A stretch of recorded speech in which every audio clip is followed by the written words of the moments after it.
Good morning, everyone.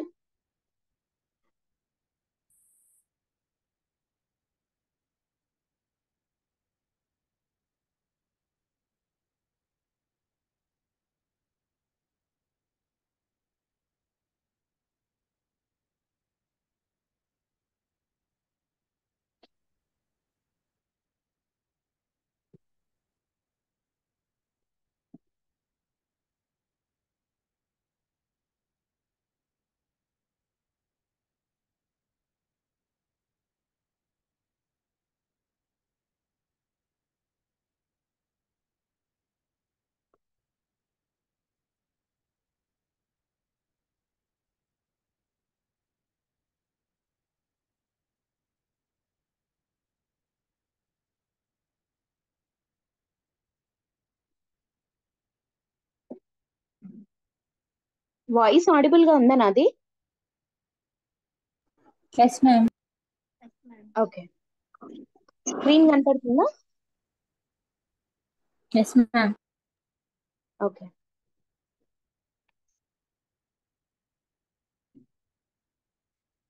So ఇవాల్టి నుంచి మనం మోడర్న్ ఇండియా అనే టాపిక్ స్టార్ట్ చేస్తున్నాము ఇండియన్ హిస్టరీలో.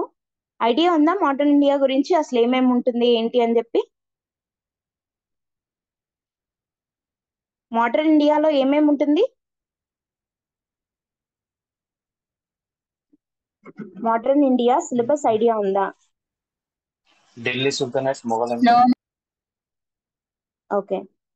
సో ఫస్ట్ మనకి ఇండియన్ హిస్టరీ అండ్ కల్చర్ అని ఉంటుంది కదా సిలబస్ లో. యూపీఎస్సిలో ఇండియన్ హిస్టరీ అండ్ కల్చర్ అని ఉంటుంది. కల్చర్ పార్ట్ పక్కన పెట్టేస్తే కల్చర్ లో ఏమేమి వస్తాయి? Art, architecture, music, dance, literature, religion, philosophies, okay, fairs, festivals and institutions promoting culture కదా. ఇది కల్చర్ సిలబస్ వస్తుంది మనకి. Art, architecture, music, dance, literature, religion, philosophy, space, festivals and institutions. మళ్ళీ వీటన్నిటిలో కూడా ఏ ఏ పార్ట్లు చదవాలి అని అంటారంటే, ఏన్షియంట్ ఇండియాలో ఆర్ట్ ఎలా ఉన్నింది, మిడివల్ ఇండియాలో ఆర్ట్ ఎలా ఉన్నింది, మోడర్న్ ఇండియాలో ఆర్ట్ ఎలా ఉన్నింది. మళ్ళీ ప్రతి ఒక్క దానికి మూడింటిని అప్లై చేయాలి. ఓకే. ఆర్కిటెక్చర్ ఏన్షియంట్ లో, మిడివల్ లో, మోడర్న్ లో. మ్యూజిక్ లో టైప్స్ ఆఫ్ మ్యూజిక్ అంటే కర్ణాటిక్ మ్యూజిక్, హిందుస్థానీ మ్యూజిక్, ఇంకా ఇంకేమైనా టైప్స్ ఉన్నాయా? Dance, classical dances, regional dances, folk dances. తర్వాత లిటరేచర్ లో సాంస్క్రిట్ రిలేటెడ్, హిందీ రిలేటెడ్, పాలి, ప్రాకృత్, ఇంకా వెర్నాకులర్ లాంగ్వేజెస్, వాటిలో రాసిన బుక్స్, ఇవన్నీ. తర్వాత రిలీజియన్స్, ఎన్ని టైప్స్ ఆఫ్ రిలీజియన్స్ ఉన్నాయి, అఫీషియల్లీ రికగ్నైజ్డ్ ఎన్ని. ఓకే. సో ఆ రిలీజియస్ మైనారిటీస్ వాళ్ళకు ఉండే ప్రొటెక్షన్స్ ఏంటి. తర్వాత ఫిలాసఫీస్ లో ఆర్థడాక్స్ స్కూల్, హెట్రోడాక్స్ స్కూల్స్ అని చెప్పి రెండు ఉంటాయి అన్నమాట. సో మళ్ళీ వాటిల్లో 6 టైప్స్ ఆఫ్ ఫిలాసఫీస్ ఉంటాయి. తర్వాత ఫెయిర్స్, రకరకాల స్టేట్స్ లో ఏమేం ఫెయిర్స్ జరుగుతుంటాయి, ఏం ఫెస్టివల్స్, రిలీజియన్స్ వాటి రిలేటెడ్ ఫెస్టివల్స్ ఏంటి. అండ్ ఈ మొత్తం కల్చర్ ని ప్రొటెక్ట్ చేయడానికి ఉండే ఇన్స్టిట్యూషన్స్ ఏంటి, ఇవంతా కూడా కలిపితే మనకి కల్చర్ పార్ట్ అవుతుంది అనమాట సిలబస్ లో. అయితే ఇంక ఇప్పుడు ఈ ఇండియన్ హిస్టరీ పార్ట్ కి వస్తాం. హిస్టరీ అంటే ఏంటి? చరిత్ర కదా. మన భారతదేశ చరిత్రని మనము 3 కేటగిరీస్, 3 గ్రూప్స్ గా మనం అంటే 3 పార్ట్స్ గా దీన్ని డివైడ్ చేసి చదువుతాం అనమాట. ఒకటి వచ్చేసి ఏన్షియంట్ ఇండియా, ప్రాచీన భారతదేశం. రెండోది మిడివల్ ఇండియా, మధ్యయుగ భారతదేశం అంటారు medieval India. And modern India. Okay. So ancient India, medieval India, modern India అని చెప్పి డివైడ్ చేస్తాం అనమాట సిలబస్ ని. ఏన్షియంట్ ఇండియా అంటే ఎప్పటి నుండి ఎప్పుడు దాకా స్టార్ట్ అవుతుంది, అసలు మన చరిత్ర ఎప్పటి నుండి మొదలైంది చెప్పండి ఇండియాలో చరిత్ర. ఇండియన్ హిస్టరీ అనేది ఎప్పటి నుండి స్టార్ట్ అయింది? క్లాస్ లో కొంచెం try to be interactive. Questions అడుగుతూ ఉంటాను, ఆన్సర్ చెప్తూ ఉండండి. సైలెంట్ గా వింటే మీకు అర్థమైందో లేదో నాకు కూడా అర్థం కావాలి కదా. ఏన్షియంట్ ఇండియా అనేది ఎప్పటి నుండి స్టార్ట్ అయింది? చరిత్ర, మన భారతదేశ ప్రీహిస్టారిక్ టైం చరిత్ర. నుంచి. ప్రీ హిస్టారిక్, ఓకే, అది ప్రీ హిస్టారిక్. నేను అడిగేది హిస్టారిక్. ప్రీ హిస్టారిక్ అంటే చరిత్ర ముందు యుగం కదా, దీన్ని వదిలేయండి. చరిత్ర దేంతో మొదలైంది?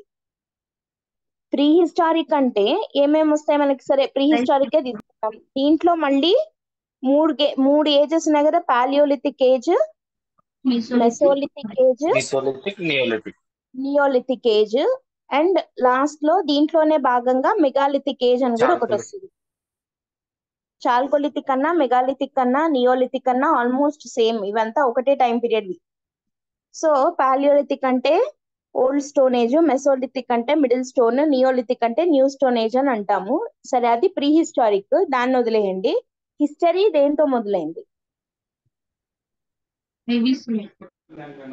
Very good. Indus valley civilization తో కదా స్టార్ట్ అయింది. ఇండస్ వ్యాలీ సివిలైజేషన్ తో మొదలైంది. తర్వాత వేదిక్ ఏజ్ అని చెప్పి జరిగింది, వేదిక్ పీరియడ్ వచ్చింది. అంటే ఇండస్ వ్యాలీ సివిలైజేషన్ క్లైమాక్స్ అనేది మనకి ఇంకా నాట్ నోన్ కదా పర్ఫెక్ట్లీ. అంటే కొంతమంది ఏమంటున్నారు, కొంతమంది ఆర్కియాలజిస్టులు ఏమో అక్కడ కరువు రావడం వల్ల ఈ సివిలైజేషన్ ఎండ్ అయింది అంటున్నారు. కొంతమంది ఏమో కాదు, ఫ్లడ్స్ రావడం వల్ల ఎండ్ అయింది అంటున్నారు. కొంతమంది ఏమో కాదు కాదు, ఆరియన్ ఇన్వేషన్ ఇన్వేషన్ వల్ల వల్ల. ఎండ్ అయింది అంటున్నారు కదా. సో అట్లా ఆరియన్స్, మనకి సెంట్రల్ ఏషియా నుండి ఆరియన్స్ అనే గ్రూప్, అనే ట్రైబల్ గ్రూప్ వాళ్ళు, ఒక రేస్ మనకి ఇండియాకి వలస వచ్చారు. ఆ ఆరియన్ మైగ్రేషన్ వల్లే ఇండస్ వ్యాలీ సివిలైజేషన్ ఎండ్ అయ్యింది. అండ్ వాళ్ళ టైంలోనే వేదాలు పుట్టాయి కాబట్టి ఆ పీరియడ్ ని ఆరియన్ పీరియడ్ కన్నా కూడా వేదిక్ పీరియడ్ గా మనం దీన్ని పిలుస్తాము. సో వేదిక్ లో కూడా మళ్ళీ అర్లీ వేదిక్, లేటర్ వేదిక్ అని అంటాం అనమాట. అర్లీ వేదిక్ లో ఓన్లీ మనకి ఋగ్వేద మాత్రమే ఉంది. ఋగ్వేద పుట్టిన పీరియడ్ ని అర్లీ వేదిక్ పీరియడ్ అంటాము. లేటర్ వేదిక్ అంటే మిగతా 3 వేదాస్ ఏమేమి ఉన్నాయి? Samaveda, Yajurveda, Yajurveda, Atharvaveda, Samaveda, and last one ఏంటి? అథర్వణ వేద. అథర్వణ వేద. సో ఈ 4 వేదాలు ఉన్న పీరియడ్ ని వేదిక్ పీరియడ్ అని చెప్పి పిలుస్తాం. వేదిక్ పీరియడ్ తర్వాత ఏం జరిగింది అని అంటే, ఈ వేదిక్ పీరియడ్ కి వచ్చేసరికి మనిషికి, ఇప్పుడు ఇండస్ వ్యాలీ సివిలైజేషన్ టైం కన్నా వేదిక్ పీరియడ్ కి వచ్చేసరికి ఏం మారింది అంటే, అగ్రికల్చర్ చేయడం. అంటే agriculture was there in Indus valley కూడా, కానీ agriculture became chief occupation. So ఈ ఇక్కడ ఏమైంది అని అంటే, డిఫరెంట్ గ్రూప్స్ గా ఒక్కొక్క ట్రైబల్ గ్రూప్ వాళ్ళు ఫామ్ అవ్వడం స్టార్ట్ అయ్యింది అనమాట. సో అట్లా గ్రూప్స్ గా ఫామ్ అయిన వాళ్ళని ఏమని పిలుచుకునే వాళ్ళు అని అంటే, జానపదులు. జనపద. వాళ్ళు జానపదులు ఉండే ఏరియాస్ కాబట్టి అవి జనపదాస్ అయ్యాయి. సో ఈ జనపదాస్ మళ్ళీ వాటిల్లో వాళ్ళు కొట్టుకొని ఫైనల్ గా ఒక 16 మహాజనపదాస్ అయ్యాయి. అవునా?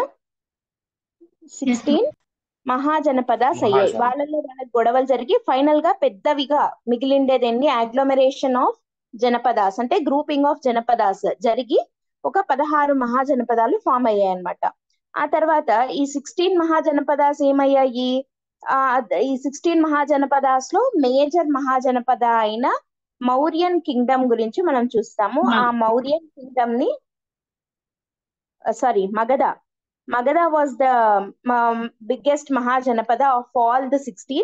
సో ఈ మగధాని రూల్ చేస్తున్న డైనాసిటీస్ గురించి మనము డిస్కస్ చేస్తాం ఏన్షియంట్ ఇండియాలో కదా. సో ఫస్ట్ మేజర్ డైనాసిటీస్ లో మనం ఎక్కువగా డిస్కస్ చేసేది ఎవరి గురించి? మౌర్యన్స్ గురించి. అవునా? ఆ మౌర్యన్స్ ని డిస్కస్ చేసేటప్పుడే వాళ్ళ పొలిటికల్ హిస్టరీ చూస్తాము, తర్వాత వాళ్ళ అడ్మినిస్ట్రేషన్ ఎలా ఉన్నింది, అండ్ వాళ్ళ టైంలో సొసైటీ ఎలా ఉన్నింది, వాళ్ళ టైంలో రిలీజియన్ ఎలా ఉన్నింది, వాళ్ళ టైంలో లిటరేచర్ ఎలా ఉన్నింది, ఇవన్నీ కూడా డిస్కస్ చేస్తాం. ఓకే, మౌర్యన్ తర్వాత పోస్ట్ మౌర్యన్ ఏమైంది? మౌర్యన్ తర్వాత ఎవరు వచ్చారు? పోస్ట్ మౌర్యన్స్, వీళ్ళ సామంతులు ఫామ్ అయ్యారు. ఇప్పుడు సపోజ్ ఆంధ్ర రీజియన్ తీసుకుంటే శాతవాహనాస్ వచ్చారా? వీళ్ళకి ఫ్యూడేటరీస్ కదా, మౌర్యన్స్ కి శాతవాహనులు ఫ్యూడేటరీస్ అన్నమాట. సో పోస్ట్ మౌర్యన్స్ ఆ గ్రూప్ గురించి మనం డిస్కస్ చేస్తాము. ఆ తర్వాత ఇంకా మేజర్ ఏముంది అని అంటే, నెక్స్ట్ గుప్తా. గుప్తా ఎంపైర్ గురించి చూస్తాము, గుప్తా కింగ్డమ్ గురించి. అండ్ గుప్తాలో మళ్ళీ పొలిటికల్ హిస్టరీ అగైన్, మళ్ళీ అన్ని ఆస్పెక్ట్స్ డిస్కస్ చేస్తాము. తర్వాత పోస్ట్ గుప్తా ఎవరు వచ్చారు? వర్ధన డైనాసిటీ అని వచ్చింది. హర్షవర్ధన ఉన్నాడు కదా, సో వర్ధన డైనాసిటీ, హర్షవర్ధన గురించి చెప్పుకోవడం తోటి ఇవంతా చెప్పుకోవాలి. అండ్ మీన్ వైల్ మనకి ఏమేమి వచ్చాయి ఏన్షియంట్ ఇండియాలో, ఒక ఇంపార్టెంట్ ఆస్పెక్ట్స్ ఏమేమి ఉంటాయి అక్కడ మనకి? Buddhism and Jainism. Of Buddhism and Jainism, ఇవి రెండు ఎస్టాబ్లిష్ అయ్యాయి. సో ఈ రెండు రిలీజియన్స్, వాటి ఫౌండర్స్, వాటి ఫిలాసఫీస్, వాటికి సంబంధించిన కౌన్సిల్స్ ఏం జరిగాయి, వాటిని ఈ డైనాసిటీలో ఉన్న రూలర్స్ ఎవరెవరు ఎట్లా ప్యాట్రనేజ్ అంటే పోషించడం జరిగింది, ఇదంతా కూడా ఏన్షియంట్ ఇండియాలో చెప్పుకుంటాం. మరి మిడివల్ ఇండియాలో ఏమొస్తుంది? ఈ వర్ధన డైనాసిటీ అక్కడికి అయిపోయింది కదా. మిడివల్ ఇండియా అంటే మనం ఏమేమి డిస్కస్ చేస్తాం, ఇంపార్టెంట్ చాప్టర్స్ ఏమేమి ఉంటాయి మనకి? ఫస్ట్ వచ్చేసి ఢిల్లీ సుల్తానేట్. ఢిల్లీ సుల్తానేట్ లో మనకి ఏమేం డైనాసిటీస్ ఉన్నాయి చెప్పండి? ఢిల్లీ సుల్తానేట్ లో ఫస్ట్ వచ్చేసి slave dynasty, Tughlaq dynasty, Sayyid dynasty, Lodi was the last Delhi sultanate. లోడీలో మళ్ళీ ఇబ్రహీం లోడీ కదా, Ibrahim Lodi was the last Delhi sultanate ruler. మరి ఏమైంది తర్వాత? ఢిల్లీ సుల్తానేట్ తర్వాత ఏం జరిగింది? ఇబ్రహీం లోడీని బ్యాటిల్ ఆఫ్ పానిపట్ లో ఎవరు డిఫీట్ చేశారు? ముఘల్ ఫౌండర్ అయిన బాబర్ కదా. బ్యాటిల్ ఆఫ్ పానిపట్ లో లోడీని బాబర్ డిఫీట్ చేశాడు. మీన్ వైల్ ఇక్కడ బాబర్ రూల్ చేస్తున్న టైంలోనే, ఇక్కడ ఇది జరుగుతున్న టైంలోనే వీళ్ళకు కాంటెంపరీగా ఎవరు డెవలప్ అవుతూ వచ్చారు మిడివల్ ఇండియాలో? రాజ్పుట్స్ వచ్చారు. అండ్ ఆ తర్వాత ముఘల్స్ కి కాంటెంపరీగా ఎవరెవరు వచ్చారు? సౌత్ లో చూసుకున్నట్టయితే మనకి కాకతీయాస్ వచ్చారు. ఢిల్లీ సుల్తానేట్ అప్పటికే కాకతీయాస్ వచ్చారు. ఖిల్జీ టైంలో, అసలు యాక్చువల్ గా వీళ్ళకన్నా ముందే ఖిల్జీ టైంలోనే మనకి కాకతీయాస్ లో లాస్ట్ రూలర్ ఉన్నాడు కదా, ప్రతాపరుద్ర టూ. రుద్రమదేవి ఉందా? కాకతీయ అంటే మనకు రుద్రమదేవి బాగా గుర్తుంటది కదా. రుద్రమదేవికి ముగ్గురు డాటర్స్ ఉంటారనమాట, కొడుకులు లేరు ఆమెకి. సో కాబట్టి ఆమె పెద్ద కూతురి కొడుకుని, అంటే ఈమెకు మనవడు అయిన ప్రతాపరుద్ర టూని దత్తత తీసుకొని రాజుని చేసింది. ఈ ప్రతాపరుద్ర టూ రూల్ చేస్తున్న టైంలోనే ఖిల్జీ టైంలో, ఆ తర్వాత తుగ్లక్ లో ఉలుగ్ ఖాన్ అని అంటారు. ఈయన మన ఏమంటారు, మొహమ్మద్ బిన్ తుగ్లక్ ని అంటారు కదా. ఉలుగ్ ఖాన్ అనేది మొహమ్మద్ బిన్ తుగ్లక్ ఒరిజినల్ నేమ్ అన్నమాట. సో ఆ మొహమ్మద్ బిన్ తుగ్లక్ అల్లావుద్దీన్ ఖిల్జీ నుంచి మొదలైంది ప్రతాపరుద్ర టూ, అంటే కాకతీయ డైనాసిటీ మీద దాడులు చేయడం. ఆ తర్వాత తుగ్లక్ టైంలో కూడా దాడి చేసి ఫైనల్ గా మొహమ్మద్ బిన్ తుగ్లక్ టైంలో ఏం జరిగింది? ప్రతాపరుద్ర టూని ఓడించి బందీగా తీసుకొని ఢిల్లీకి వెళ్ళిపోతూ ఉంటాడు అనమాట. వెళ్ళిపోయేటప్పుడు ఆ ప్రతాపరుద్ర టూ అవమానం భరించలేక నర్మదా నదిలో దూకేస్తాడు. దాంతో కాకతీయ డైనాసిటీ కంప్లీట్ గా ఎండ్ అయిపోతుంది. ఓకే, అప్పుడు ఏమవుతుంది? ఈ కాకతీయ ప్రతాపరుద్ర టూ దగ్గర ఇద్దరు ఎంప్లాయీస్ ఉంటారనమాట. ఆ ఇద్దరు ఎంప్లాయీసే హరిహర రాయ, బుక్కరాయ. ఐడియా ఉన్నారా వీళ్ళిద్దరు? ఎవరు వీళ్ళిద్దరు? హరిహర రాయ, బుక్కరాయ బ్రదర్స్ ఇద్దరు, ఫౌండర్స్ ఆఫ్ విజయనగర. వీళ్ళిద్దరు యాక్చువల్ గా ప్రతాపరుద్ర టూ దగ్గర ఎంప్లాయీస్ అన్నమాట. అయితే ఈ మొహమ్మద్ బిన్ తుగ్లక్ బందీగా ప్రతాపరుద్ర టూ తో పాటు వీళ్ళిద్దరిని కూడా తీసుకొని పోతూ ఉంటాడు. అప్పుడు ఈ ప్రతాపరుద్ర టూ దూకేసిన తర్వాత వీళ్ళిద్దరు కూడా దూకేస్తారు, కానీ వీళ్ళిద్దరు బ్రతుకుతారు. బ్రతికి మనకి ఇక్కడ కంపిలి రాయుడు అని ఒక ఆయన, కంపిలి రాజ్యం అని ఉంటది అనమాట, ఆయన దగ్గరికి వెళ్ళి వీళ్ళు శరణు గోరి ఆయనని కొంచెం అక్కడ ఉంటాడు. ఆ తర్వాత ఆ కంపిలి రాజ్యం రాజు చనిపోతే అక్కడ ఈ విద్యారణ్య స్వామి అని ఒక ఆయన చెప్తాడు కదా, ఒక స్టోరీ ఉంది విజయనగర, ఐడియా ఉందా? విద్యారణ్య స్వామి అనే ఆయన హిందూ మతాన్ని మళ్ళీ ఉద్ధరించడానికి ఒక కింగ్డమ్ పెట్టండి అని చెప్పి వీళ్ళిద్దరికి సలహా ఇచ్చి ఒక ముహూర్తం పెడతాడు అనమాట. ఆ ముహూర్తంలో మీరు ఈ రాజ్యాన్ని స్థాపించండి అని చెప్తాడు. అప్పుడు ఈ హరిహర రాయ, బుక్కరాయ విజయనగర ఎంపైర్ కి ఫౌండేషన్ వేస్తారనమాట. సో అట్లా ఈ తుగ్లక్ టైంలోనే హరిహరరాయ బుక్కరాయ కూడా వచ్చేసారు. అంటే మనకి ఇక్కడ సౌత్ లో విజయనగర ఎంపైర్ కూడా మిడివల్ ఇండియాలో మనం చెప్పుకోవాలి. ఓకే, ఆ తర్వాత ఇక్కడ ఇంకా ముగల్స్ మొదలైంది. ముగల్స్ టైంలో ఎవరెవరు వచ్చారు, ముగల్ రూలర్స్ ఎవరెవరు ఉన్నారు? బాబర్, హుమయూన్, అక్బర్, జహంగీర్, షాజహాన్, ఔరంగజేబ్. అండ్ ఔరంగజేబ్ తర్వాత మిగతా రూలర్స్ అందరూ అంత ఇంపార్టెంట్ రూలర్స్ కాదు, వీళ్ళు కదా ఇంపార్టెంట్ ముగల్ రూలర్స్. బాబర్, హుమయూన్, అక్బర్, జహంగీర్, షాజహాన్, ఔరంగజేబ్. వీళ్ళ టైంలో ఇంపార్టెంట్ కంట్రిబ్యూషన్స్ ఏమేమి ఉన్నాయి, వీళ్ళు ఫౌండ్ చేసిన వార్స్ ఏంటి, ఓకే, అవన్నీ కూడా మనకి ఈ ముఘల్ హిస్టరీ కిందికి వస్తాయి. Delhi sultanate, Mughals, Kakatiya, Vijayanagara. And Mughals తో పాటు నార్త్ లో ఇంకొక డెవలప్మెంట్ ఏం జరిగింది? మరాఠాస్ వచ్చారా? Marathas and Shivaji, rise of Shivaji తర్వాత శివాజీ చనిపోయాక మరాఠాస్ ఏమయ్యారు? డివైడ్ అయిపోయారు కదా వీళ్ళు కూడా. కాన్ఫెడరేషన్ ఆఫ్ మరాఠాస్, గైక్వాడ్స్ అని, బోన్స్లేస్ అని ఇట్లా డివైడ్ అయిపోయారు కదా. సో అవన్నీ ఏంటి, ఇదంతా మిడివల్ ఇండియా కిందికి వెళ్తుంది. మరి మోడ్రన్ ఇండియా అంటే ఏమొస్తుంది? మోడ్రన్ ఇండియా అంటే మనం ఏమేం చూడాలి అని అంటే, మోడర్న్ ఇండియా అసలు ఎందుకు అంటున్నాం దాన్ని? అది ఒక కొత్త ఫేజ్ లోకి ఎంటర్ అయింది. ఏం ఫేజ్ లోకి ఎంటర్ అయింది మోడర్న్ ఇండియాలో? ఏ ఫేజ్ వచ్చింది? ఇప్పుడు చూడండి, మిడివల్ ఇండియా అని ఎప్పుడు అంటున్నాము? ఇక్కడ మనకి ఆల్రెడీ ఉన్న డైనాసిటీస్ అంటే గుప్తా, వర్ధన వీళ్ళందరూ ఉన్నారు. కానీ ఎప్పుడైతే అరబ్ ఇన్వేషన్స్ మొదలయ్యాయో అప్పుడు ఏమంటున్నాం? ఏం ఎరా స్టార్ట్ అయింది? మిడివల్ ఇండియన్ ఎరా స్టార్ట్ అయింది, అవునా? ముస్లిం ఇన్వేషన్స్ మొదలైనాక మనం ఏం ఎరా మొదలైందన్నాము? ఏన్షియంట్ ఇండియాగానే ఉండింది. ముస్లిం ఇన్వేషన్స్ మొదలైన తర్వాత మనకి గజనీ మహమ్మద్ వీళ్ళు దండయాత్రలు చేశారు కదా ఇండియా మీద, అప్పటి నుంచే కదా మిడివల్ ఇండియా స్టార్ట్ అయింది, అవునా కాదా? Yes, madam. Slave dynasty founder ఎవరు చెప్పండి? కుతుబుద్దీన్ ఐబక్ కదా. Yes, ma'am. కుతుబుద్దీన్ ఐబక్ ఎవరు? కుతుబుద్దీన్ ఐబక్ ఎలా వచ్చాడు ఇండియాకి? గోరీ నుంచి వచ్చాడు కదా, గోరీకి స్లేవ్ అతను, అవునా?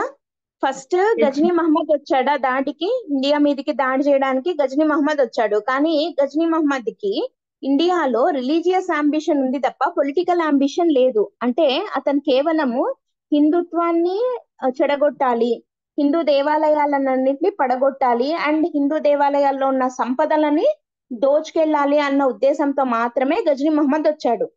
కానీ గోరీ మహమ్మద్ యొక్క ఉద్దేశం ఏంటి తర్వాత? ఆయన ఉద్దేశం ఏంటంటే ఆయనకు ఏమి పొలిటికల్ ఏమంటారు రిలీజియస్ అంబిషన్ లేదు.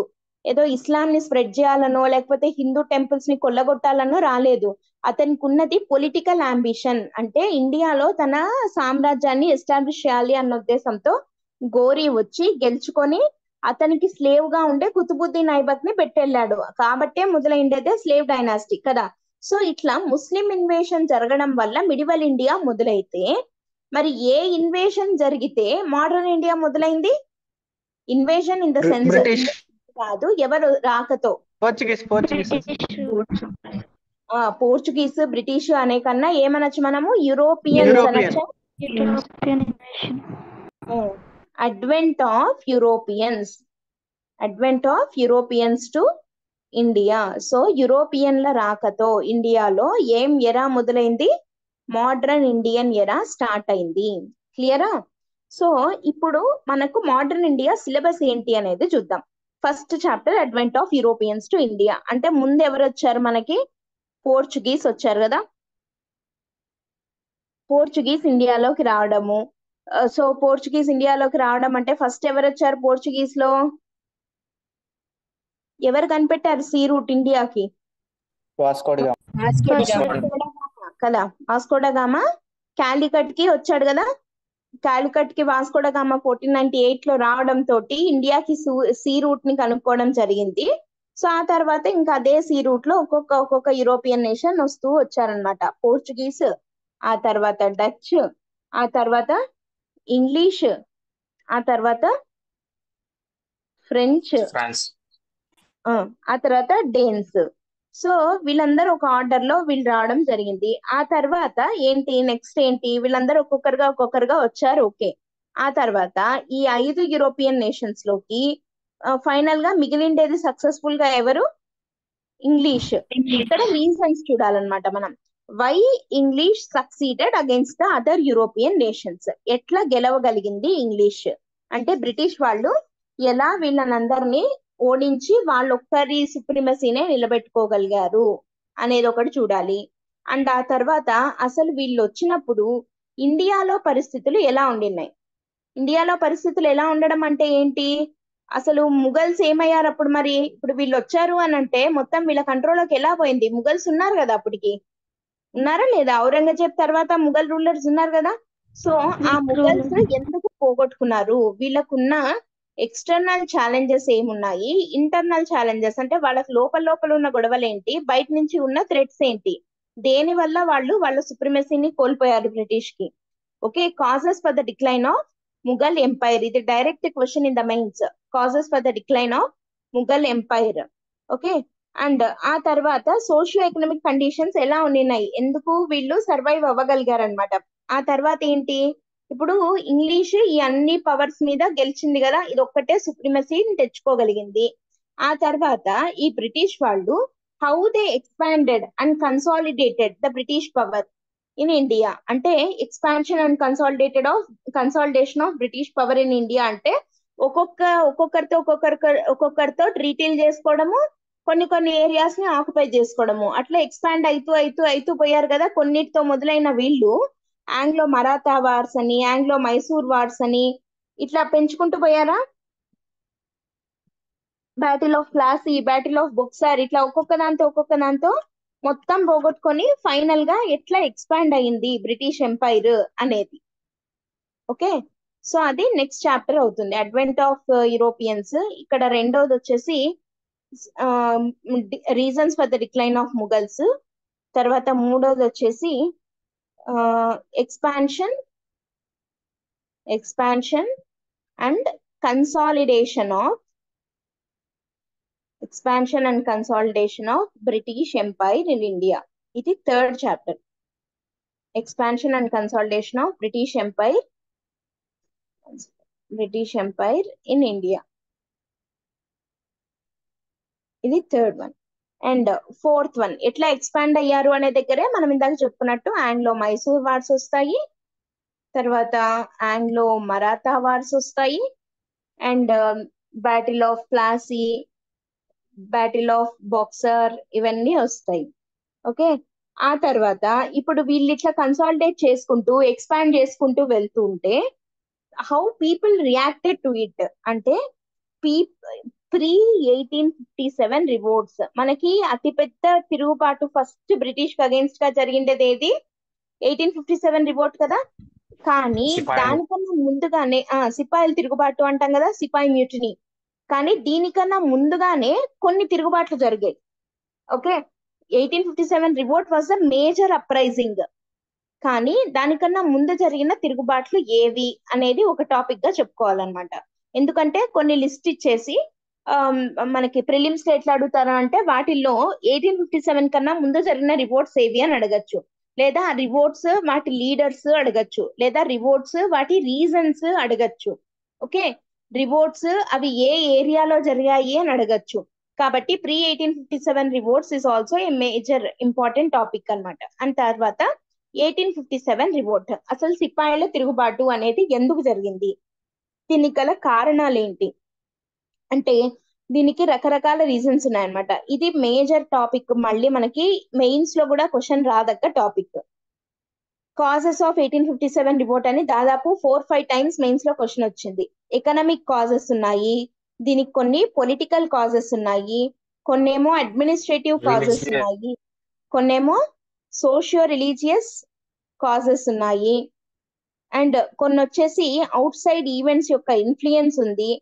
ఓకే, అన్నిటికన్నా మేజర్ కాజ్ ఏంటి అని అంటే సిపాయిస్, డిస్కంటెంటెడ్ అమాంగ్ సిపాయిస్ అంటాం. అంటే సిపాయిల యొక్క అసహనం అనేది మేజర్ కాజ్. దీన్నే మనము ఇమ్మీడియట్ కాజ్ అని చెప్పి అంటాం, immediate cause for 1857 revolt. Economic cause అంటే ఏంటి అని అంటే అప్పటికే బ్రిటిషర్స్ రావడము, తర్వాత పైన మనం చెప్పుకున్నాం కదా హౌ దే ఎక్స్పాండెడ్ అని చెప్పి, ట్రీటీలు చేసుకున్నారు అని చెప్పి, వీళ్ళకు ఫర్మాన్లు ఇప్పించుకోవడము, అంటే దాని ద్వారా ట్యాక్సులు లేకుండా చేసుకోవడము. ఇట్లా ట్యాక్సులు లేకుండా అవ్వడం వల్ల ఏమైందంటే వీళ్ళు బ్రిటిష్ నుంచి మెషిన్ మేడ్ గూడ్స్ ని తెచ్చి ఇండియాలో దింపడం వల్ల మన హ్యాండ్ మేడ్ గూడ్స్ కి డిమాండ్ తగ్గిపోయింది అనమాట. ఎందుకంటే అవి చీపర్ గా ఉంటాయి కదా కంపారిటివ్ గా చూస్తే. సో అందరు వాటినే కొనడం స్టార్ట్ చేసేసరికి మన మన చేనేత వాళ్ళు కానీ లేదంటే ఆ, ఈ కార్మికులు ఈ ఏమంటారు ఈ టాయ్స్ లేదా బొమ్మలు ఏవైనా సరే మన హ్యాండ్ మేడ్ లేబర్స్ ఎవరైతే ఉంటారో వాళ్ళు ఎకనామికల్లీ చాలా వీక్ అయిపోయారు. అండ్ అడ్మినిస్ట్రేటివ్ రీజన్స్, వీళ్ళ అడ్మినిస్ట్రేషన్ ప్రాపర్ గా లేదు. తర్వాత సోషియో రిలీజియస్ కాసెస్ అంటే ఏముంటాయి, వీళ్ళు ఈ సోషియో రిలీజియస్ కాసెస్ ఒకటి మంచి చేశారు కానీ అది మన వాళ్ళకి నచ్చట్లేదు. వై? బికాస్ సతీ అనేది ఉంది కదా, సతీ సహగమనం, దాన్ని అబాలిష్ చేయడము. తర్వాత వెస్ట్రన్ ఎడ్యుకేషన్ ని అంటే ఇంగ్లీష్ ఎడ్యుకేషన్ ని ఇండియాలో ఇంట్రడ్యూస్ చేయడము, రైల్వేస్ ని తీసుకొని రావడము, పోస్ట్ అండ్ టెలిగ్రాఫ్ ని ఇంట్రడ్యూస్ చేయడము, ఇవన్నీ యాక్చువల్ గా మంచి పనులే. కాకపోతే అప్పుడున్న పీపుల్ ఏమనుకున్నారు అనంటే ఇవన్నిటిని తీసుకొని రావడము అనేది ఏమంటారంటే వెస్టర్నైజేషన్ ఆఫ్ ఇండియన్ కల్చర్, మన సంస్కృతి సాంప్రదాయాలు ఇవి కాదు. సో వాటిని చెడగొట్టేందుకే వీళ్ళు అదే పనిగా తెస్తున్నారు. దాంతో పాటు రిలీజియస్ కాస్ అంటే ఏంటి, క్రిస్టియానిటీని స్ప్రెడ్ చేయడము. వీటన్నిటి వల్ల మన రిలీజియన్ మన కల్చర్ ఇదంతా దెబ్బతింటోంది. సో వీళ్ళు వచ్చి ఏదేదో చేసేస్తున్నారు అన్న ఉద్దేశంతో ప్రజలు ఉన్నారనమాట. అండ్ పొలిటికల్ కాజెస్ అంటే ఏంటి, because of some British policies like doctrine of labs, subsidiary alliance, ఇవి ఐడియా ఉన్నాయా?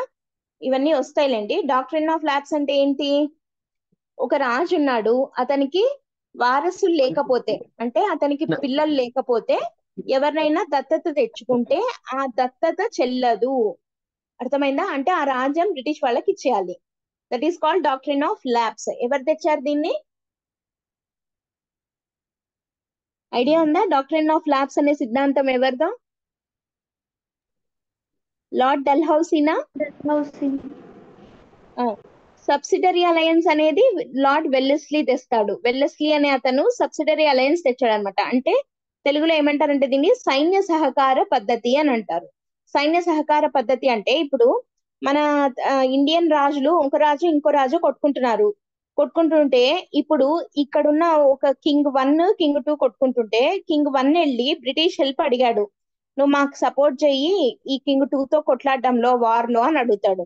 అప్పుడు బ్రిటిష్ ఏమంటాడు, ఎందుకు బ్రిటిష్ వాళ్ళ హెల్ప్ అడిగారు ఈ కింగ్ 1 అంటే వీళ్ళ దగ్గర వెపన్స్ గానీ లేదంటే ఆర్మీ గానీ బాగా ట్రైన్డ్ గా బాగున్నారనమాట. అన్ని వెపన్స్ అవి వీళ్ళ దగ్గర మన వాళ్ళ దగ్గర లేవు. ఫైనాన్షియల్ రిసోర్సెస్ కూడా పెద్దగా లేవు, అవన్నీ బ్రిటిష్ వాళ్ళ దగ్గర ఉన్నాయి.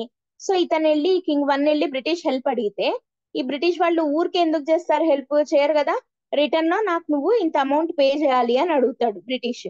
ఒకవేళ ఇన్ కేస్ ఆ అమౌంట్ కనుక పే చేయలేని పక్షంలో నీ రాజ్యంలో కొంత భాగం నాకు ఇచ్చేయాలి అని అంటాడు. అట్లా సబ్సిడరీ అలయన్స్ అనేది అది సైన్య సహకార పద్ధతి అన్నమాట. సో ఈ సబ్సిడరీ అలయన్స్ కిందనే ఈ సబ్సిడరీ అలయన్స్ ని సైన్ చేసిన ఫస్ట్ కింగ్ ఎవరు అని చెప్పి ఎన్నిసార్లు అడిగారు సివిల్స్ లో ఈ క్వశ్చన్ ని. ఎవరు సైన్ చేశారు? Nizam of Hyderabad. Who was the first person to sign subsidiary alliance of Wellesley? 1800 లో Nizam of Hyderabad was the first king to sign it అన్నమాట. Okay, Nizam of Hyderabad subsidiary alliance కి ఒప్పుకొని దాని కింద డబ్బులు పే చేయలేక 1800 లో బ్రిటిష్ వాళ్ళకి దారాదత్తం చేసిన జిల్లాలు ఏవేవి? మన ఆంధ్రాలోవి కడప, కర్నూల్, చిత్తూర్, అనంతపూర్. సారీ, కడప, కర్నూల్, చిత్తూరు రాదు. కడప, కర్నూల్, అనంతపూర్ అండ్ బళ్ళారి. కడప, కర్నూల్, అనంతపూర్, బళ్ళారి, ఈ 4 జిల్లాలను నిజాం ఆఫ్ హైదరాబాద్ డబ్బులు కట్టలేక బ్రిటిష్ వాళ్లకు దారాదత్తం చేయడం అంటారు కదా, అంటే రాసిచ్చేసేయడం అని. సో అట్లా వదులుకోవాల్సి వచ్చింది. అట్లా వదులుకున్నాడు, దత్తం చేశాడు కాబట్టి వీటిని దత్త మండలాలు అంటారు. ఏమంటారు? ఈ జిల్లాలను ఏమని పిలుస్తారు? దత్త మండలాలు. దత్త మండలాలు. దత్త మండలాలు అంటే దత్తం చేశాడు, అంటే దారదత్తం చేశాడు అనమాట నిజాం ఆఫ్ హైదరాబాద్. ఇంగ్లీష్ లో అయితే ఏమంటారంటే హీ సీడెడ్ దీస్ 4 డిస్ట్రిక్ట్స్, అంటే సీడెడ్ అంటే వదులుకోవడము అని. So he ceded these 4 districts to British in 1800 కాబట్టి వీటిని ఏమంటారు అంటే సీడెడ్ జిల్లాలు అంటారు, సీడెడ్ డిస్ట్రిక్ట్స్ అని. సీడెడ్ డిస్ట్రిక్ట్స్ అంటే కడప, కర్నూలు, అనంతపూర్, బళ్ళారి. ఓకే, సో వీటిని సీడెడ్ జిల్లాలు అంటారు. సో వీటిని సీడెడ్ జిల్లాలు అనే పిలిచేవాళ్ళు అనమాట. అండ్ ఈ 4 జిల్లాలకు కలిపి కలెక్టర్ కూడా ఒకరే ఉండేవాళ్ళు. ఇవి 4 జిల్లాలు కాదు, 4 సబ్ డిస్ట్రిక్ట్స్ లాగా ఉండి 4టికి కలిపి ఒకటే జిల్లా హెడ్ క్వార్టర్స్ అనంతపూర్ లో పెట్టేసి కలెక్టర్ కూడా ఒకడే ఉండేవాడు అనమాట. థామస్ మున్రో ఐడియా ఉన్నాడా? Thomas Munro was the first collector of ceded districts అన్నమాట. ఓకే, సో అట్లా ఈ సీడెడ్ జిల్లాలు వచ్చాయి. ఇట్లా రకరకాలుగా డాక్ట్రిన్ ఆఫ్ ల్యాబ్స్ అని, సబ్సిడరీ అలయన్స్ అని ఒక్కొక్కటి లాక్కుంటున్నారు. మన ఝాన్సీ లక్ష్మీబాయి కూడా అంతే కదా. ఝాన్సీ లక్ష్మీబాయి వాళ్ళ హస్బెండ్ గంగాధర్ రావు, ఆయన చనిపోయారు. ఆయన చనిపోయాక పిల్లలు లేరు ఆమెకి. సో దామోదర్ అనే ఒక చిన్న కుర్రాన్ని దత్తత తీసుకుంది. కానీ ఆ దత్తత చెల్లదు, ఝాన్సీని మేము ఆక్యుపై చేసుకుంటున్నాము అని చెప్పి డల్హౌసీ చెప్పడంతో ఝాన్సీ లక్ష్మీబాయి కూడా, మనకి ఝాన్సీ లక్ష్మీబాయి ఫొటోస్ కూడా చూడండి మీరు, వెనకల ఒక చిన్న బాబుని ఇట్లా వేసుకొని కట్టుకొని యుద్ధం చేస్తుంటుందా, చూసారా ఫోటో మీరు? Yes ma'am. ఆ అబ్బాయి దామోదర్, అట్లా దత్తత తీసుకున్న బాబు అన్నమాట, పిల్లోడు అతను. సో ఝాన్సీ లక్ష్మీబాయి తిరుగుబాటు కూడా డాక్ట్రిన్ ఆఫ్ ల్యాబ్స్ కి వ్యతిరేకంగానే జరిగింది. ఫైనల్ గా ఝాన్సీ లక్ష్మీబాయిని హ్యూ గ్రోజ్ అనే అతను చంపేశాడు అనమాట. సో అట్లా ఈ రీజన్స్ వల్ల 1857 రివోల్ట్, సిపాయిల తిరుగుబాటు మొదలైంది యాక్చువల్ గా. కానీ ఇమీడియట్ కాజ్ ఏంటి దీనికి అని అంటే military cause was the immediate cause. Military cause ఏంటి? మిలిటరీ కాజ్ అంటే అక్కడ మనకి 1857 రివోల్ట్ జరగడానికి ముఖ్య కారణం ఎవరు అని అంటే మంగళ్ పాండే అనే ఆయన. అవునా? ఐడియా ఉన్నాడైనా మంగళ్ పాండే? ఈ మంగళ్ పాండే ఏం చేశాడు అని అంటే, ఎందుకు తిరుగుబాటు చేశాడు ఈయన? First person to revolt against British ఎవరు అని అంటే మంగళ్ పాండే. ఎందుకు అని అంటే వీళ్ళకి ఈయన సిపాయి అన్నమాట. ఈయన ఏం చేశాడు, వీళ్ళకి ఏం చేశాడు అంటే ఎన్ఫీల్డ్ రైఫిల్స్ అని చెప్పి ఇచ్చారు వాడమని. ఇంగ్లీష్ బ్రిటన్ ఆర్మీలో ఇండియన్ సిపాయిస్ కూడా ఉంటారు కదా, సో వాళ్ళకి ఎన్ఫీల్డ్ రైఫిల్స్ ని వాడమని చెప్పి ఇచ్చాడనమాట. అయితే అక్కడ ఒక పుకారు ఏమొచ్చింది, అది మేబీ ట్రూనో ఫాల్సో ఇంకా ఎవరికి తెలియదు ఇప్పటికి కూడా. కానీ అక్కడ ఒక పుకారు అంటే ఒక రూమర్ ఏమని స్ప్రెడ్ అయింది అని అంటే, ఆ ఎన్ఫీల్డ్ రైఫిల్స్ ని వాడాలంటే దాంట్లోకి బుల్లెట్ ని పెట్టి ఇట్లా నోట్ తోటి లాగి వదలాలన్నమాట. కానీ ఆ నోట్ తోటి లాగి వదలాలంటే ఆ బుల్లెట్ నాలుకకి తగులుతుంది కదా, కానీ ఆ తగిలేటప్పుడు ఆ గ్రీజ్ ఉంటుంది కదా, బుల్లెట్ ఫ్రీగా మూవ్ అవ్వడం కోసం గ్రీజ్ పూస్తారు కదా దానికి, ఆ grease it was made up of cow and pig fat అని చెప్పి అన్నారు. ఓకే, ఆవు మాంసము పంది మాంసంతో తయారు చేసిన గ్రీజ్ ని ఆ బుల్లెట్ కి పూసి వదలాలి. సో ఇప్పుడు అది వదలాలంటే నాలుకకు తాకాలి. ఇప్పుడు హిందూస్ కౌ మీట్ తినరు, ముస్లిమ్స్ పిగ్ మీట్ తినరు. సో అట్లా హిందూ సిపాయిలు ముస్లిం సిపాయిలు ఇద్దరు ఈ ఎన్ఫీల్డ్ రైఫిల్స్ వాడడానికి ఇష్టపడట్లేదు, ఎందుకంటే అది అట్లా తిన్నట్టు అవుతుంది కాబట్టి. సో ఎన్ఫీల్డ్ రైఫిల్స్ లో ఇది చేశారు అని ఒకటి వచ్చింది. ఇంకోటి ఏంటి అంటే జనరల్ సర్వీసెస్ ఎన్లిస్ట్మెంట్ యాక్ట్ అని చెప్పి ఒక యాక్ట్ ని పాస్ చేశారనమాట. ఇదంతా మళ్ళీ డెప్త్ గా చెప్పుకుందాం, నేను జస్ట్ ఊరికే మీకు చెప్తున్నా. దాని ద్వారా ఏంటి అని అంటే సముద్రం దాటి అవతలికి వెళ్ళైనా సరే వేరే కంట్రీస్ లో బ్రిటిష్ వాళ్ళకి ఏమన్నా యుద్ధాలు జరుగుతుంటే వాళ్ళు బ్రిటిష్ ఆర్మీలోనే ఉన్నారు కాబట్టి ఎక్కడికైనా పోయి వీళ్ళు యుద్ధం చేయాలి అని. కానీ మన ఇండియన్స్ నమ్మేది ఏంటి అని అంటే సముద్రం దాటి అవతలికి వెళ్ళకూడదు అని. ఓకే, సముద్రం దాటి అవతలికి వెళ్తే ఇంకా తిరిగి రారు అనే ఒక మూఢనమ్మకం లాగా అనుకునేవాళ్ళు అనమాట అప్పట్లో. సో కాబట్టి అది వీళ్ళ రిలీజియన్ కి వ్యతిరేకంగా, వీళ్ళ నమ్మకాలకు, వీళ్ళ ఫెయిత్ కి వ్యతిరేకంగా ఉంది కాబట్టి అట్లా కూడా మేము రాము అని చెప్పి వీళ్ళు అంటున్నారు. ఈ అన్ని రీజన్స్ తోటి ఫస్ట్ సిపాయిలు తిరుగుబాటు చేశారు. దాంట్లో బంగాల్ పాండే తిరుగుబాటు చేశాడు అనమాట. నేను వాడను అన్నాడు ఎన్ఫీల్డ్ రైఫిల్. వాడను అని చెప్పి అతన్ని వాడాలి అని ఫోర్స్ చేసిన అతని హయ్యర్ బ్రిటిష్ అఫీషియల్ ని ఈయన కాల్చి చంపేయడం తోటి మంగళ్ పాండేని ఉరి తీశారు. ఉరి తీయడంతో తోటి సిపాయిని ఉరి తీశారు కాబట్టి రివోల్ట్ గా సిపాయిస్ అందరూ కలిసి మీరట్ నుండి బయలుదేరి ఢిల్లీకి వెళ్ళి రెడ్ ఫోర్ట్ లో తిరుగుబాటును ప్రకటించడం జరిగింది. It was a major revolt. Okay, అదే 1857 రివోల్ట్. 1857 రివోల్ట్ తర్వాత ఇండియాలో వచ్చిన అతిపెద్ద మార్పు ఏంటి అని అంటే, ఇంత రివోల్ట్ జరుగుతున్న టైంలో ఇప్పుడు ఇదంతా ఎవరి కంట్రోల్లో ఉంది? ఇండియా ప్రస్తుతానికి ఈస్ట్ ఇండియా కంపెనీ ఇండియా కంట్రోల్లో ఉంది కదా.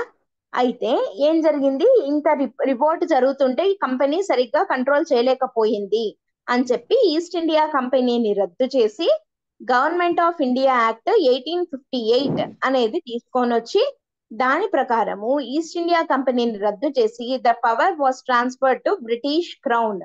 అంటే ఇప్పుడు మనము డైరెక్ట్ గా బ్రిటిష్ రాణి పరిపాలనలోకి వెళ్ళిపోయాము ఇండియా. 1858 లో 57 రివోల్ట్ జరిగిన తర్వాత 1858 యాక్ట్ ద్వారా we were now under the direct control of the British crown. So ఇంకా ఇప్పుడు మనం బ్రిటిష్ క్రౌన్ లోకి రావడంతో మొదలైండేదే ఫ్రీడమ్ మూవ్మెంట్. ఆ తర్వాత ఎలా జరిగింది ఫ్రీడమ్ మూవ్మెంట్ అని అంటే, మళ్ళీ ఆ గ్యాప్ లో మళ్ళీ మనకి సోషల్ రిలీజియస్ రిఫార్మ్ మూవ్మెంట్స్ కూడా జరుగుతాయి. అది కాకుండా మనకి ఫ్రీడమ్ మూవ్మెంట్ మొదలవుతుంది. ఈ ఫ్రీడమ్ మూవ్మెంటే మనకి main part of the modern India అవుతుంది. మళ్ళీ ఫ్రీడమ్ మూవ్మెంట్ కూడా 3 phases లో మనం చదువుతాం అనమాట. ఒకటి వచ్చేసి మోడరేట్ ఫేజ్ అంటాము, మోడరేట్ ఫేజ్. రెండోది వచ్చేసి ఎక్స్ట్రీమిస్ట్ ఫేజ్. గాంధీ. థర్డ్ వచ్చేసి Gandhian phase. Moderate phase, extremist phase, Gandhian phase. ఈ ఎక్స్ట్రీమిస్ట్ ఫేజ్ లోనే మళ్ళీ రెవల్యూషనరీ ఫేజ్ అని కూడా వస్తుంది. Okay, so moderate phase, extremist phase and Gandhian phase అని చెప్పి 3 కేటగిరీలుగా చూస్తాం అనమాట. మోడరేట్ ఫేజ్ అని ఎందుకంటాము అని అంటే, ఈ టైం పీరియడ్ లో ఎక్కువగా ఫ్రీడమ్ మూవ్మెంట్ ని డామినేట్ చేసిన గ్రూప్ మోడరేట్స్. మోడరేట్స్ అని వీళ్ళని ఎందుకు అంటున్నాము అంటే, వాళ్ళ ఐడియాలజీ మోడరేట్ గా ఉంది కాబట్టి. ఏంటి వాళ్ళ ఐడియాలజీ అంటే, they followed the principles of PPP, అంటే ప్రేయర్, పిటిషన్, ప్రొటెస్ట్. ఇంతకు మించి ఏం చేయరు వాళ్ళు.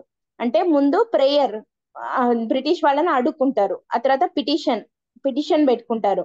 అప్పటికి వినకపోతే కాన్స్టిట్యూషనల్ వేస్ లో ప్రొటెస్ట్ చేస్తారు. అంతకు మించి ఏం చేయరు. సో వీళ్ళు మోడరేట్స్ అన్నమాట. అండ్ ఈ మోడరేట్ ఫేజ్ లో ఇంపార్టెంట్ ఈవెంట్స్ ఏం జరిగాయి అని అంటే, స్వదేశీ మూవ్మెంట్ జరిగింది. స్వదేశీ మూవ్మెంట్, పార్టీషన్ ఆఫ్ బెంగాల్ అవుతుంది. బెంగాల్ విభజన, పార్టీషన్ ఆఫ్ బెంగాల్ జరిగినందుకు గాను స్వదేశీ మూవ్మెంట్ జరిగింది. ఈ స్వదేశీ మూవ్మెంట్ అప్పుడే మోడరేట్లు, ఎక్స్ట్రీమిస్టులు అని 2 గ్రూపులుగా స్ప్లిట్ అయిపోయారు. అక్కడ మనకు యాక్చువల్ గా ఇండియన్ నేషనల్ కాంగ్రెస్ అనే ఒక ఆర్గనైజేషన్ ఫామ్ అయింది. దాంట్లో వీళ్ళు 2 గ్రూపులు, ఒకరు మోడరేట్లు, ఇంకొకరు ఎక్స్ట్రీమిస్టులు. ఈ ఎక్స్ట్రీమిస్టులు ఏంటి అని అంటే, కొంచెం ఎక్స్ట్రీమిస్ట్ ఐడియాలజీస్ ఉన్నవాళ్ళు. అంటే ఇట్లా పిపిపి అనుకుంటూ కూర్చుంటే కాదు, కొంచెం తెగించాలి అన్న ఐడియాలజీని నమ్మేవాళ్ళు ఎక్స్ట్రీమిస్టులు. అంటే వీళ్ళు బాంబులు వేయడము, మర్డర్ అటెంప్ట్లు చేయడము బ్రిటిష్ అఫీషియల్స్ మీద, ఇట్లాంటి ఆలోచనలు చేసేవాళ్ళు ఎక్స్ట్రీమిస్టులు. అది ఇంకా పీక్ స్టేజ్ కి పోతే రెవల్యూషనరీస్. ఓకే, వీళ్ళిద్దరూ రెవల్యూషనరీ అండ్ ఎక్స్ట్రీమిస్ట్ ఫేజ్ వస్తుంది. ఈ టైంలో వీళ్ళు చేసిన కొన్ని పనులు ఏంటి అనేది ఇక్కడ చూస్తాము. ఫైనల్ గా మనకి 1915 అనుకోవచ్చు పోని, అక్కడి నుంచి మొదలైండేది గాంధీయన్ ఫేజ్. ఎందుకంటే ఇంకా మొత్తం 1915 నుంచి 1947 ఫ్రీడమ్ వచ్చే వరకు ఫ్రీడమ్ మూవ్మెంట్ అంతా నడిపిండేది ఎవరు? Main leader Gandhi, Mahatma Gandhi. కాబట్టి దీన్ని గాంధీయన్ ఫేజ్ అని చెప్పి అంటాము. ఈ గాంధీయన్ ఫేజ్ లో ఏమేమి మూవ్మెంట్స్ జరిగాయి మనకి? గాంధీయన్ ఫేజ్ ఇక్కడ మోడరేట్ ఫేజ్ లో స్వదేశీ మూవ్మెంట్ జరిగితే, ఎక్స్ట్రీమిస్ట్ ఫేజ్ లో మనకి Balagangadhar Tilak was an extremist leader.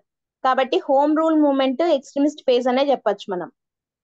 Okay, swadeshi movement తర్వాత home rule movement extremist phase అనొచ్చు.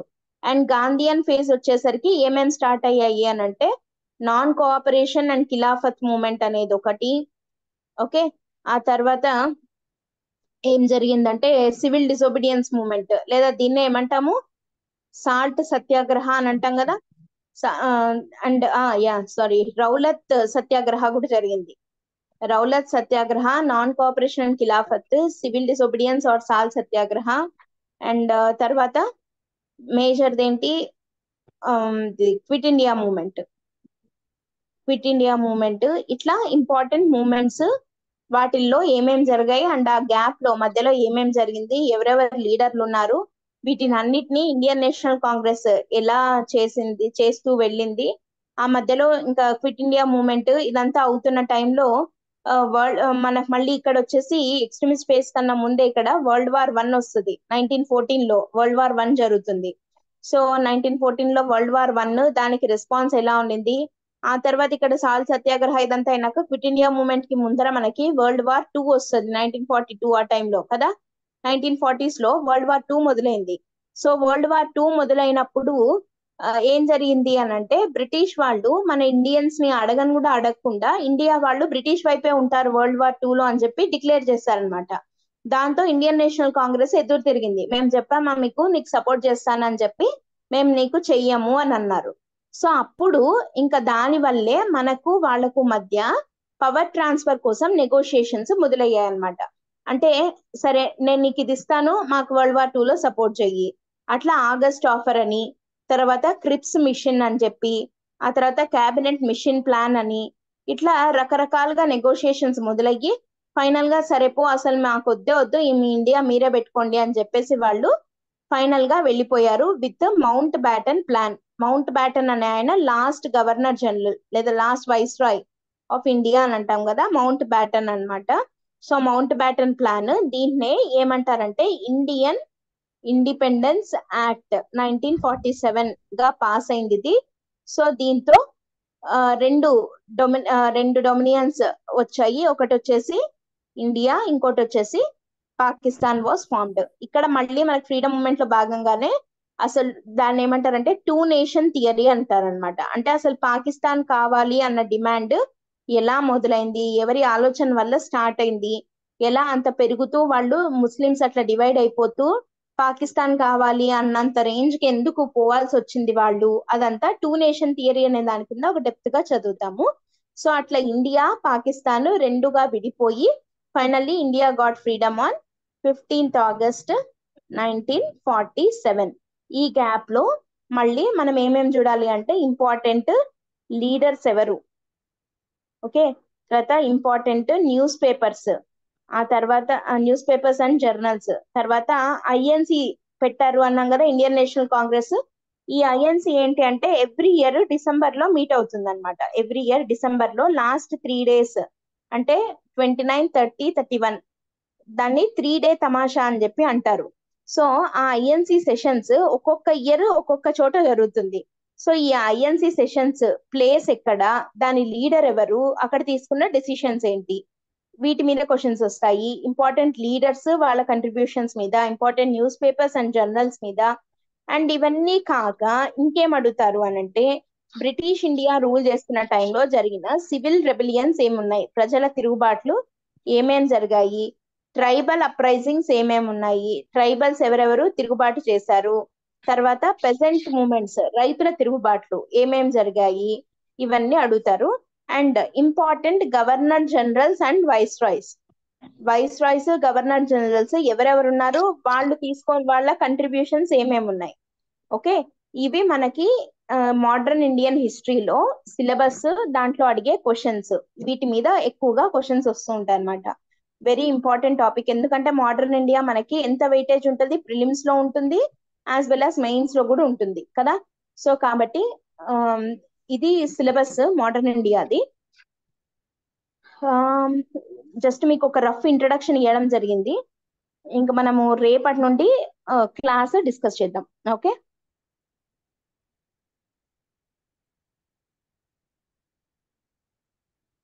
ఏమైనా డౌట్స్ ఉన్నాయా ఎవరికన్నా సిలబస్ లో కానీ లేదా ఇంకేదన్నా వేరేగా?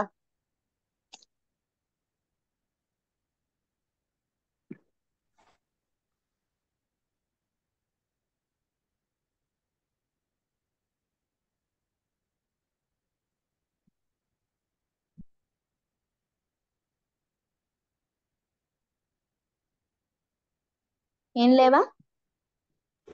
No, ma'am.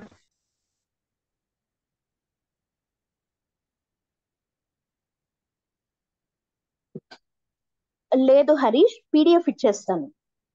అయితే ఏ రోజు ఆ రోజు కాదు, ఒక అంటే లైక్ ఒక టాపిక్ అయిన తర్వాత దాని పీడిఎఫ్ నేను పెట్టేస్తాను. మీకు గ్రూప్ లో పెడతారనుకుంటా మేబీ అది. And okay ma'am. Yeah Bhargavi, books అంటే స్పెక్ట్రమ్ ఉంది కదా, మోడర్న్ ఇండియా, అది చదివితే సరిపోతుంది. ఫర్ ప్రిలిమ్స్ కి అయితే స్పెక్ట్రమ్ మోడర్న్ ఇండియా సరిపోతుంది.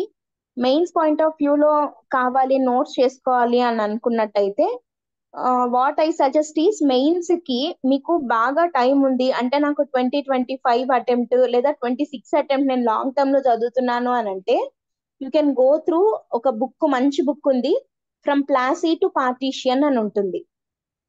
Okay, from Plassey to partition అనే బుక్ మీకు బాగా అంటే లైక్ హిస్టరీ ఇంట్రెస్ట్ ఉంది, నాకు ఇంకా డెప్త్ గా తెలుసుకోవాలని ఉంది అని అనుకుంటే you can go through that. అంటే కానీ కొంచెం అనవసరమైన టాపిక్స్ ఎక్కువ ఉంటాయి దాంట్లో, మనకి మ్యామ్ ఎగ్జామ్ కి ఒకసారి అంత మళ్ళీ సూటబుల్ చెప్పరా మ్యామ్ కాదు. Book name? బుక్ నేమా చెప్తాను, లాస్ట్.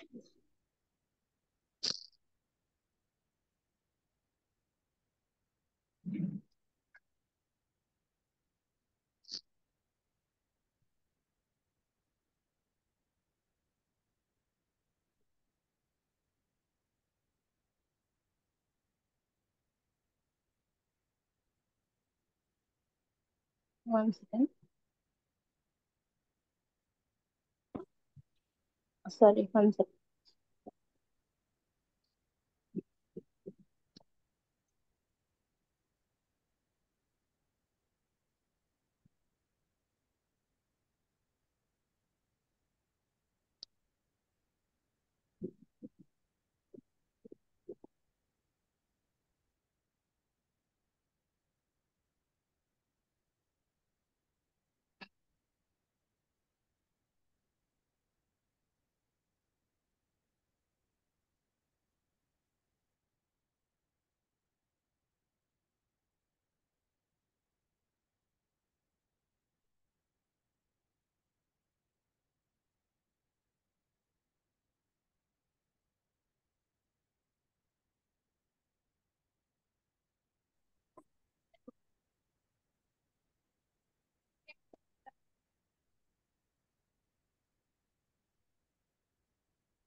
మేఘన మేడం ఎగ్జిట్ అయినారు. తర్వాత మీరు లింక్ అయితే ఫార్వర్డ్ చేయండి గ్రూప్ లో ఒకసారి.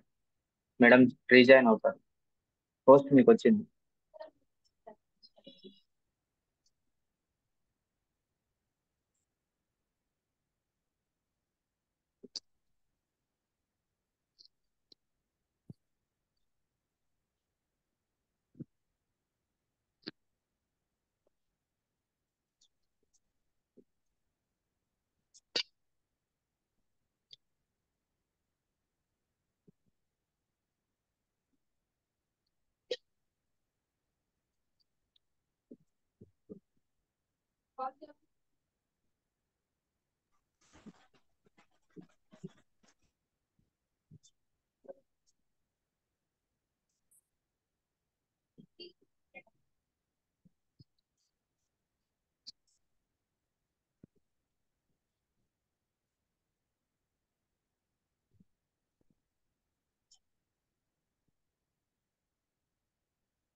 Hmm.